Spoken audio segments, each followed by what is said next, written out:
Welcome to today's Mackinder Forum. I'm Len Hochberg, the U.S. coordinator of the forum. Our talk will be recorded. Before introducing our guest, I'd like to remind everyone on this call that we adhere to Chatham House rule, which applies to the question and answer session to follow the talk. The Chatham House rule states participants in the Mackinder Forum events are free to use information from the discussion, but they are not allowed to reveal who made any particular comment or mention what organization they represent. Regarding the Q&A period to follow our talk, the organizers request that the participants limit themselves to one question at a time. If possible, we will circle back to a questioner before our session ends, if he or she has a second question to ask. In addition, the temptation to lecture the other participants by way of introducing a question should not be indulged. Finally, if you did not have an opportunity to introduce yourself during the meet and greet session, which has just ended, please do so briefly before asking your question. Your name and affiliation would be sufficient. On to the introduction. For the regulars of the Mackinder Forum, Paul Rahe needs no introduction. Nevertheless, here is the particulars. Paul Rahe holds the Charles O. Lee and Louise K. Lee Chair in the Western Heritage at Hillsdale College, where he is a professor of history. He is the author of Republics, Ancient and Modern, Classical Republicanism, and the American Revolution in 1992. Against Throne and Altar, Machiavelli and Political Theory under the English Republic in 2008. Montesquieu and the Logic of Liberty, Soft War, 2009. Soft Despotism, Liberty, Democracy's Drift, 2009. And 6 books on ancient Sparta and its grand strategy, including most recently Sparta's Sicilian Proxy War in 2023 and Sparta's Third Attic War 2024. In 2019, the Mackinder Forum conferred on Sparta's First Attic War the Strategic Forecasting Book Award for Excellence in Geopolitical Analysis. On April 11, 2022, in recognition of his work on grand strategy, the University of Piraeus in Greece conferred on Professor Rahe its Themistocles Statesmanship Award. Finally, on a more personal note, Paul has been a frequent contributor to the success of the Mackinder Forum, having delivered several talks over the past years. In addition, the Mackinder wishes to congratulate Paul on his daughter's winning a Rhodes Scholarship. It is my pleasure once again to introduce Professor Rahe. Professor Rahe, please. I'm going to use a series of maps because you can see it once you have an opportunity to glance at the map. What you have before you is a map of the Peloponnesus, and to the north of it, the Corinthian Gulf, to the east of it, the Aegean Sea, and to the west, the Ionian Sea. The key thing to notice first, if you go south in this peninsula, which sticks out from the Balkans, it's the southernmost part of the Balkans, you come to Cape Tainarum. That is the second southernmost point of continental Europe. To the right of Cape Tainarum, if you move up the Laconian Gulf, is Laconia. To the left of Cape Tainarum is the Messinian Gulf, and if you move up north, you see Messinia. These two areas are river valleys. The Eurotas River on the eastern side and the Pamisos River on the western side. The Spartans live in Laconia, and you can see Sparta marked on the map. And in between Laconia and Messenia, there is a mountain range, Mount Taygetos, which is formidable. And one of the things that happens in early Greece, beginning perhaps in the 8th century, certainly in the 7th century, is the Spartans in Laconia conquer Messenia to the west. So the 40% of the Peloponnesus is directly ruled by the Spartans. And in time, they reduce the people of Messenia to the status of helots. It's something like slaves, something like sharecroppers. And the consequence of this is all of the Spartans are gentlemen, which is to say they do not work with their hands. And they are supported by this servile population. That servile population may outnumber them 7-1. There's some debate about this, but those are the numbers provided by Herodotus. So the Spartans, on the other one hand, live very well as gentlemen of leisure. On the other hand, they live on top of a powder keg, and they have to be concerned with security at all times. This leads them to develop a way of life that is built around being always ready for a revolt of the helots of Messenia, or there's also a helot population in Laconia. The great danger to them is that neighbors outside of Laconia and Messenia might support such a revolt. So from a Clausewitzian perspective, the center of gravity for Sparta is in the area. If you go directly north from Laconia, you come to Arcadia. And in eastern Arcadia, you have Tegea and Mantinea. That's a single valley there with two different polis in it. It is very important to the Spartans that the Arcadians remain divided and that they be in alliance with Sparta. And it is important to them to have allies elsewhere in the Peloponnesus, including Elis in the northwest and Corinth in the northeast. Sparta also has a rival in the Peloponnesus, Argos. If there were ever a time when the Argives joined together with the most important of Sparta's allies in the Peloponnesus, that is to say, if they rebelled from Sparta, Sparta would be in trouble. And this happens on a number of occasions. And when it happens, there's a tendency for a battle to take place on the plain between Mantinea and Tegea. So the Spartans are a saturated power. They suffer from, they have the great advantage of being gentlemen, but they have the great disadvantage of a domestic threat that's really quite serious. In consequence, what they want to do is control the Peloponnesus. And they achieve this in the 6th century, and things go relatively smoothly for them until the Persians appear.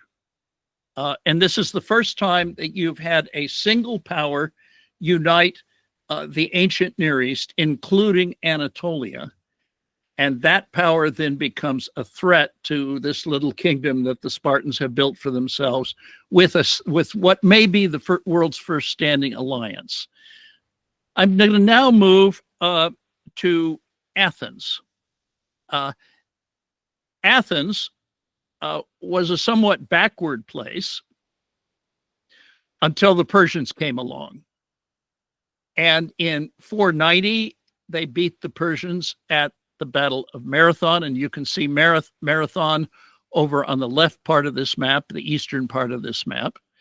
And then they joined with Sparta, the Spartans being over on the left part of the map where you see the Peloponnesus, but with no indications of particular places in it. They join with them to resist the Persians. There is a battle at Thermopylae. There is another battle up near Histiaia, up here on the left part of the map, at Artemisium at sea. And then the Athenians and Sparta's other allies defeat the Persians at the Battle of Marathon, which takes place just opposite the city of Athens in an area between the island of Salamis and the Greek mainland. In the aftermath of that war, the Marathon is in 490, The Battle of Salamis is in 480, and there's a subsequent battle in land in which the Spartans play a major role in defeating the Persians at Plataea to the north of Marathon in Boeotia. Once that's over, the question becomes, will the Persians come back? And the way to prevent them from coming back is logistical. If you control the sea, they cannot take an army from Anatolia through Thrace, through Macedon, and south because they can't feed it. The Greeks find themselves in a situation where they need to control the sea. Some Spartans are quite reluctant to make a commitment outside of the Peloponnesus that would involve them permanently having forces abroad, and the Athenians are eager to do so. So what happens is, by a kind of sleight of hand, the Athenians manage to replace the Spartans as the leaders of the Greeks at sea, and they put together an alliance, and you see this alliance in the areas that are marked in gray here. Part of the concern of the Athenians is an umbilical cord that runs from Athens, and it runs from many of the islands up through the Hellespont, then the Propontis, and the Bosphorus to the Black Sea, in particular to Crimea. The Greeks in this period, both before the Persian Wars and after the Persian Wars, and to an ever greater degree, import grain from the Black Sea. So one of the concerns of the Athenians is to get control of this body of water that leads to the Black Sea and to keep control of it. And that leads them to be very profoundly concerned with the sea. Now, the alliance that they put together gradually, which is an anti-Persian alliance, gradually becomes an empire. Initially, the Athenians offer everyone the opportunity to contribute ships to the allied force or to contribute money that can be used to build ships and to pay for the crews. And gradually, most of the cities in the Aegean Sea begin contributing money rather than ships, which means the Athenians are really in control of their fate, because the Athenians use that money to build ships and then to hire crews, partly from Athens, but partly from riffraff all around the area, to row in these ships. These ships are called triremes. The standard crew is 200 men, 170 rowers, and 30 specialists dealing with various aspects of running the ship. This is in the interest of the Spartans, that the Athenians keep the Persians at bay. In a certain sense, the Spartans are running a proxy war using the Athenians and this alliance that the Athenians have put together to keep the Persians at bay. The trouble that comes for the Spartans is the Athenians come to be more important and powerful than the Spartans are eager for them to be. The growth in Athenian power makes the Spartans nervous. And when in roughly 465, the Athenians reach an accommodation with Persia, not so much a peace as a ceasefire or something along the lines of a ceasefire, and the Persian threat seems to have receded, the Spartans begin to worry that they need to rein in the Athenians, lest the Athenians become the threat to them that the Persians had been before. And when the Athenians began to mess around in an area controlled by the island of Thasos up in the northwestern part of this map, I've got a cursor on it that I'm moving around up in that area. The Thasians, who had provided ships, rebel in order to try to push the Athenians out of the area on the mainland of Thrace to the north, where there are gold mines that the Thasians had taken advantage of in the past. The Spartans offer them aid. So in the year 465, you have the beginning of an enduring strategic rivalry between the Athenians and the Spartans. Now, the Athenians do not know that the Spartans have offered aid in 465, and they don't know it for some years because there is a Helot revolt in Sparta. So the Spartans never deliver on their promise to intervene against the Athenians. And the Athenians do not discover this until Thasos falls in 462. And a war begins. I call it the First Attic War because the Peloponnesians did refer to these wars as Attic Wars in 461. Okay, from 465 down to 405 and 404, there is an enduring strategic rivalry between the Athenians and Spartans. There are 3 wars, the First Attic War, the Second Attic War, and the Third Attic War, that really are part of one war. And you might ask, why does it go on so long? And the answer is Sparta is a land power with virtually no navy to deploy. The Corinthians do have some ships. The Athenians managed to defeat them. The Athenians are a sea power with inadequate manpower to conduct an invasion of the Peloponnesus. So you end up with a stalemate between these two powers that goes on for a considerable period of time. Let me bring the third power into focus. This is Persia. If you look at this map, whoops. If you look at this map, you will see off on the left side, the Peloponnesus. Looks very tiny. And you will see Athens, which is also diminutive in comparison with the empire that the Persians have. Now, this is the Persian Empire at its greatest.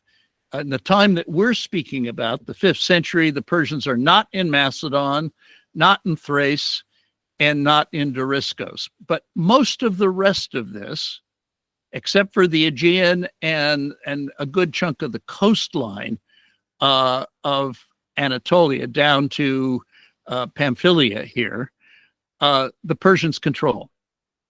I argue this is the greatest empire in human history. If you measure power in terms of percentage of the world's population and percentage of the world's resources. There are 4 great river valley civilizations in antiquity. There is Egypt over to the left side here in the west. There's the Tigris and Euphrates Valley. And there's the Indus Valley to the east, in the far east. The 4th one is the Yellow River in China. The Persian Empire includes 3 of the 4 great river valleys. And it is in these river valleys, thanks to irrigation, that population and resources are concentrated in the ancient world. So from a Greek perspective, from the perspective of these people over in this area on the left, the Persian Empire has infinite resources in terms of silver, of gold, of manpower, and of the capacity that this would give them to build ships. So if we're thinking about this, we need to think about something that Mackinder had in mind. He argued civilization is based on the organization of society so that we may render service to one another. And the higher the civilization, the more minute tends to be the division of labor and the more complex the organization. A great and advanced society has, in consequence, a powerful momentum. I want to say a little bit about the momentum of Sparta, of Athens, and of Persia. Without destroying the society itself, you cannot suddenly check or divert its course. Thus, it happens that years beforehand, detached observers are able to predict a coming clash of societies which are following convergent paths in their development. The historian commonly prefaces his narrative of war with an account of the blindness of men who refuse to see the writing on the wall. But the fact is that, like every other going concern, a national society can be shaped to a desired character while it is young, but when it is old, its character is fixed and it is incapable of any great change in its mode of existence. So I want you to think about Athens as a going concern, Sparta as a going concern, and Persia as a going concern. And I want you to think about all three of them with regard to the momentum that they possess. So in the case of Persia, the momentum is provided in large part, by religion, by a species of Zoroastrianism that dictates that the great king of Persia, bring peace and order to the world. So if you look at the old Persians' inscriptions of Darius and Xerxes and Artaxerxes and so forth, the theme is a kind of divine mission for the people of Persia, and in particular their king, to take over the world and bring order and peace to it. And when they think of order and peace, they think of agriculture and irrigation. They are the great proponents of irrigation in the history of the ancient Near East. When you think of Sparta, it's a going concern, and its momentum is tied up with the fact that it has this Helot problem and this Argive problem. It is a saturated power. It is a defensive power. Its chief concern is keeping what it has, and that means keeping its hegemony in the Peloponnesus intact. Anything that threatens that, or that promises to threaten that, the Spartans look upon as a threat. Though they are a martial society, they are a martial society that aims at avoiding war and heading it off. So they're very skilled at diplomacy, and they are very oriented towards seeing into the distant future what might be a threat to them. They are aware of the Persian danger the minute the Persians get to Asia Minor. Athens, on the other hand, has a very different organization and momentum. And in thinking about the Athenians, you have to think about two things. One, glory. What they achieved at Marathon went to their heads. They would never have dared to do what they did at Salamis if Marathon hadn't gone to their heads. What they did at Marathon and at Salamis and at Mycale and later elsewhere also went to their heads. They see themselves as something very, very grand that will be remembered forever. And you have to keep in mind, they're in a culture that is shaped by the Iliad and the Odyssey, and the notion of a kind of immortality that is achieved through fame. And if we had time, I could take you through the speeches that Pericles gives, the two main ones, in Thucydides' history, both of which are pointing to a kind of immortality for the Athenians. That is a powerful contributor to the momentum of that society, and it's to its character as a going concern. The second element is this: Athens comes to be, in the course of the 5th century, a society divided between two economic sectors. Traditional agriculture. That's what it had been like before the Battle of Marathon. It had been agrarian, like most of the world at that time. But there develops a second sector. I will call it the imperial sector. It has a martial economy. It is built around the fact that the Athenians have to keep a fleet at sea every summer in order to protect their empire. And their empire is built on extracting what is initially contributions, but comes to be considered as tribute from the members of its alliance. So Athens there's sort of two societies in one. And so Athens is imperialist. It is expansive. It grows in power. There is a momentum in that society to add allies and therefore to add tribute. The character of the Athenians and the Spartans is laid out by the Corinthians on the eve of the Peloponnesian War in a passage that you will find at Book 1, paragraph 70 of Thucydides. The theme of it is this: they're innovators, keen in forming plans, quick to accomplish indeed what they contrived and thought. The Spartans, in contrast, are intent on saving what they possess. They're always indecisive. They leave even what is needed undone. The Athenians are daring beyond their strength. They are risk takers against all judgment. And in the midst of terrors, they remain of good hope. While the Spartans accomplish less than is in their power, they mistrust their judgment in matters most firm, and they think not how to release themselves from the terrors they face. In addition, the Athenians are unhesitant. The Spartans are inclined to delay. And if I had time, I could go on in this vein. But the contrast is something that once one reads it, one has to ask, does the narrative of Thucydides support that? And it does so in spades. The most obvious example is the Sicilian Expedition. Now, the reason there is a stalemate between the Spartans and the Athenians is the Athenians in the 450s turned themselves into something like an island by building long walls from the city of Athens down to their three harbors at Piraeus on the Piraeus Peninsula in the lower left-hand corner of this map. Later, they build the Phalerum Wall at that time and the North Wall.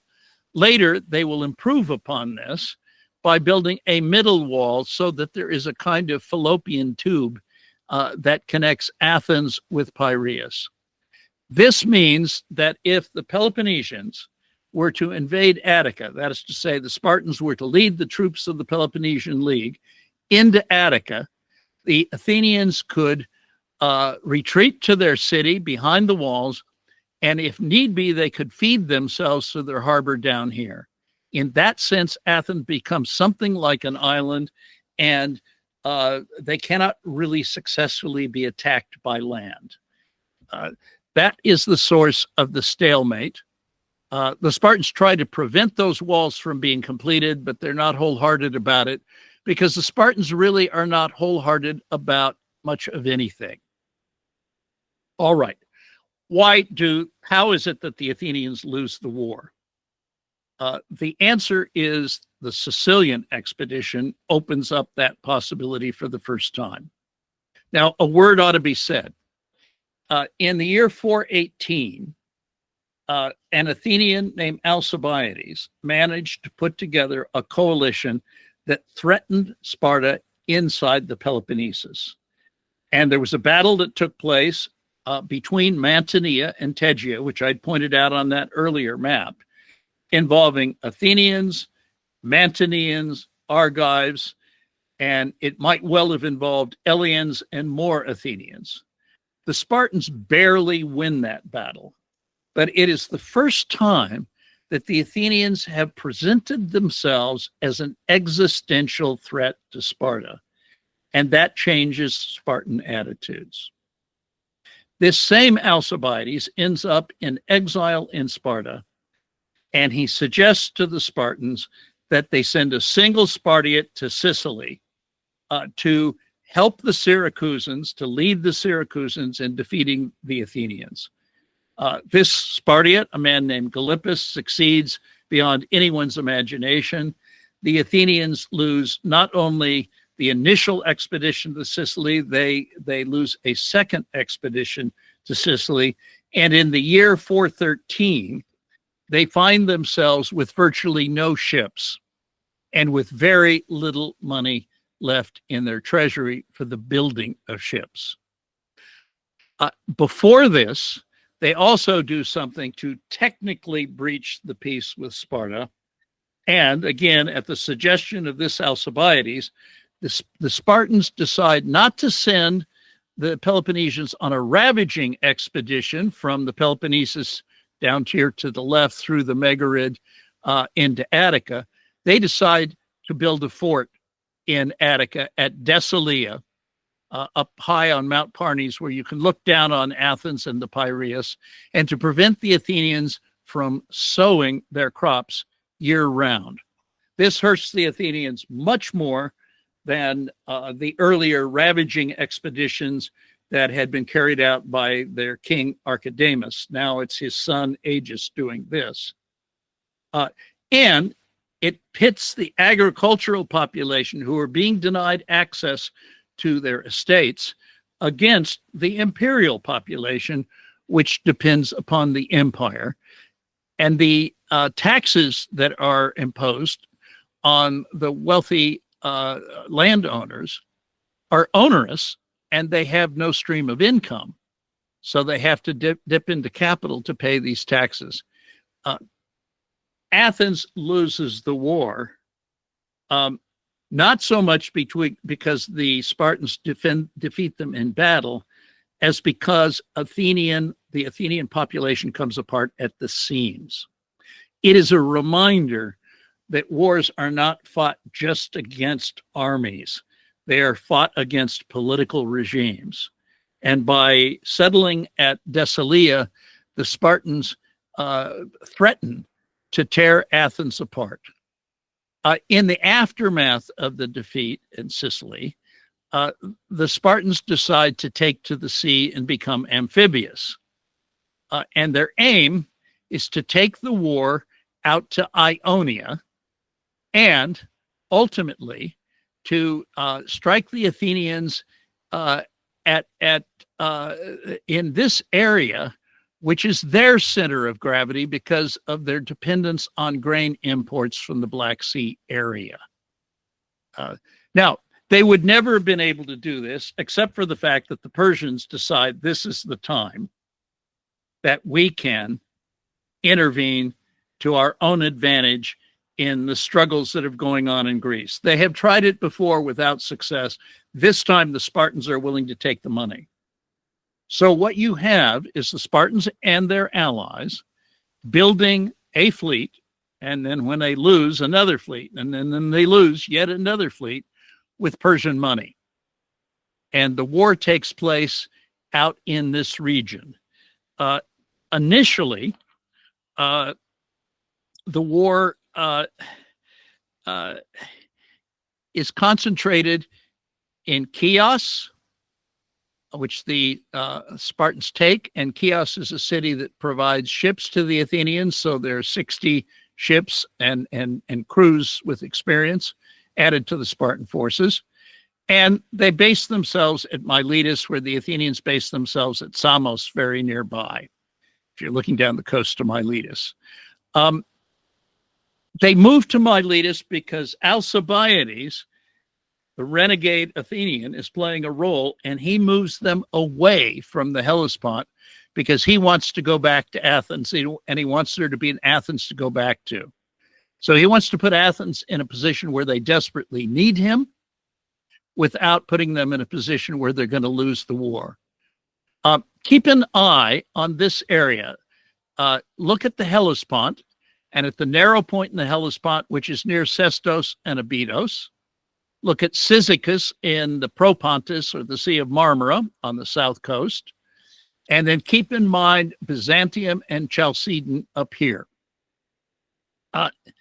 Since time is limited, I'm going to move rather quickly through this. What I can tell you is after a certain period of time of building up forces, the Spartans move on the Hellespont. The Athenians have to follow, and this puts the Spartans in a position to try to stage a decisive battle. And if they wipe out the Athenian fleet, the Athenians are finished. And two battles take place near Kinosema, which is the narrow point. Now, keep in mind that the Black Sea it has no outlet for all of the water that comes into it from the Danube and the Dnieper and from rivers in Anatolia, except the Bosporus, the Propontis, and the Hellespont. So there is a rapid flow of water. It is very rapid in the Bosporus. I've gone swimming in the Bosporus. The Bosporus is half the width and half the depth and half the length of the Hellespont. It is slower in the Hellespont. I know of no battles that take place in the Bosporus because the power of that stream is too great. But here, you can do it, but you're in an unusual situation to fight a naval battle because you've got to cope with the tug of the water that's moving south through the Hellespont into the Aegean. There are two battles that take place here. They are the results don't decide anything. Then there is a battle that takes place over in the east near Cyzicus, and I will quickly show you that battle. This is a battle when Alcibiades has returned to the Athenians, and what he does, it's in late winter or early spring, when there's usually a fog in the morning, at least in Istanbul, where I lived for 2 years, but also out on the Sea of Marmara, the Propontis. And he manages to get an Athenian fleet to Proconnesos, the only major island in the Propontis, and then to bring it down towards Cyzicus, where the Spartans have their fleet. He divides that fleet into 3 parts, one under his associate Thrasybulus, another under his associate Theramenes. He leads 20 ships into the Bay of Cyzicus, where the Spartan fleet is going through maneuvers. Then his fleet turns around and flees, and the Spartans pursue him. You can see this in B here. And Thrasybulus and Theramenes close in from the east and the west on this Spartan fleet. And then they all pursue what remains of the Spartan fleet to the shore here, where they destroy it in its entirety. Now, at that moment, the Spartans offer peace to the Athenians, and they offer peace on the terms being they will withdraw from Decilia. The Athenians will withdraw a force that they have on a bluff near Messenia, and everyone will keep what they have. And the Athenians turn this peace down. Now, they turn this peace down for a reason. And the reason is the Spartans control Byzantium and Chalcedon, which is to say they can interfere with the grain ships. Now, given the character of Sparta, there's a case to be made that they should have accepted the peace offer, because the Spartans would no longer be getting Persian money. They would have trouble maintaining a fleet. And the Spartans do not, as a going concern, have a kind of momentum that would lead them to stay at sea. The odds are good if the Athenians had made a peace and they were patient, the Spartans would have gradually let go, and the Athenians could have picked up the places that the Spartans controlled. In any case, this is turned down. There is later an attempt by Alcibiades, and it's one of a series of repeated attempts to make a peace with the Persians in order to isolate the Spartans. This doesn't quite work out. Here, this is the system of royal roads that leads from Dascaleum on the Sea of Marmara all the way down to Susa down in the lower right-hand corner. Instead, the Persians send out the second son of the Persian king, a man named Cyrus. He comes to Sardis, and he takes over the war. He's 16 years old, and at the same time, the Spartans send out a Navarch named Lysander. These two men get along and will support one another. Both of them have domestic ambitions that they need foreign support for. In any case, Lysander moves the center for the Spartan fleet from Miletus to Ephesus, which is close to Sardis. He manages to talk Cyrus into giving him enough money to pay his rowers more than the Athenians can pay. And he wins a minor victory at Notium over the Athenian forces, and Alcibiades is forced back into exile. The following year, the Spartans have a rule that the Navarch can only serve 1 year. A man named Callicratidas comes out, and he despises the Persians, wants to make peace with the Athenians, but to do that, he has to beat them first. And so what he does is, without Persian money, he takes the fleet from Ephesus, and they go to Chios, where the Athenians have established a fort at Delphinium. They knock it out. They go up to Methymna, where there is an Athenian garrison. He takes Methymna. Alcibiades' successor, Conon, then leads a fleet to these islands, the Hecatonasioi Islands, in the hopes of countering the Spartan fleet. But the Spartan fleet is twice his size. And so there is an attack by Callicratidas on Conon's fleet. He flees down this corridor between Anatolia and Lesbos, and he moves slowly because he wants the Peloponnesian fleet to divide up with some ships out in front, which he can then knock off and hope to panic them.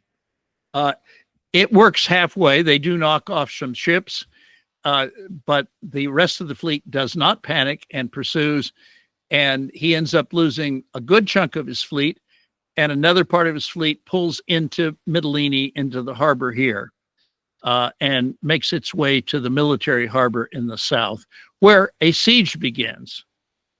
Word of this siege gets to the Athenians. They throw together a ramshackle fleet with every ship that they've got. They no longer have sailors, rowers, because they're being paid so much more by the Peloponnesians. So the Athenians take all of their soldiers and turn them into rowers and head out. And a battle takes place off the Argonausi Islands, in which the Athenians, who have an inferior fleet in terms of practice and maneuvers and the quality of ships, manage to, in a kind of act of brilliance, to use an island as part of their line, which forces the Spartans, Callicratidas and his assistant Thrasondas, to divide their fleet into two parts. And they put them in two lines so you cannot punch through and then hammer the fleet from behind. And the real battle takes place in the south, and to everyone's surprise, the Athenians win. At this point, the Spartans sue for peace a second time. And this time, the Athenians control Byzantium, Chalcedon, all of the cities in the Bosphorus and the Sea of Marmara, and all of the cities in the Hellespont except one. This is a moment where, if they had made peace, they would have made it on terms where they could rebuild. But what is required is patience. And if you remember, Athens, as a growing concern, does not show patience. At the end of this battle, half of the ships are sent to Mytilene to relieve the siege, to break up the siege so that the 50 ships at Mytilene can come out. The other half are sent to pick up the dead bodies in the channel between Cape Malea and the Argonausi Islands, and to pick up the survivors. A storm comes up. It is impossible for either of these two fleets to do what it was assigned to do. And the storm, the survivors in the water, they lose their lives, and the bodies are blown down and end up later on the shore at Cumae and Phocaea to the south. How do the Athenians respond to this? When the victorious generals go home, they execute them for failing to pick up the bodies and the survivors. This is a kind of mixture of religious hysteria and of fury. And the Athenians have a history of executing and exiling generals who fail. Here, they're executing generals who succeeded. The following year, Lysander comes back to lead the Spartan ships. He visits Athens briefly, and then he heads to the Hellespont. He captures Lampsacus, where there is a fortified harbor. And the Athenians follow because the grain ships come in September, and this is August, September, very near. And there's nowhere for them to place their ships where they're protected, so they put them just barely within the Sea of Marmara at Aegospotami. And then what Lysander does is he just waits. He waits for the Athenians to get comfortable, to relax, and he makes a surprise attack on Aegospotami and wipes out their fleet. And that's the end of the war. So how is it that the Athenians lose in the Peloponnesian War? From Thucydides' perspective, the Athenians had all of the advantages. This, by the way, shows the battle, the way it works. And all they really have to do is keep their fleet up, not get involved in pursuing ulterior objects such as Sicily, and wait, because time is on their side and an opportunity may open up in the Peloponnesus. But the Athenians are not capable of that. They're not capable of patience. Furthermore, so what do? They, in a certain sense, they commit suicide. What they do in Sicily is suicidal, and they lose the bulk of their forces and they waste their treasury. And then what they do after the Battle of Arginusae is utterly mad. You get rid of the best generals you've got, the most successful generals who've won a battle they should not have won, and you send the B team out. And the result is they get outwitted by Lysander. Had they made peace, especially after the Battle of Arginusae, they would not have lost the war. And they would have regained almost everything that they had before. But it takes patience. And as a going concern, patience is not a part of the momentum of the Athenians.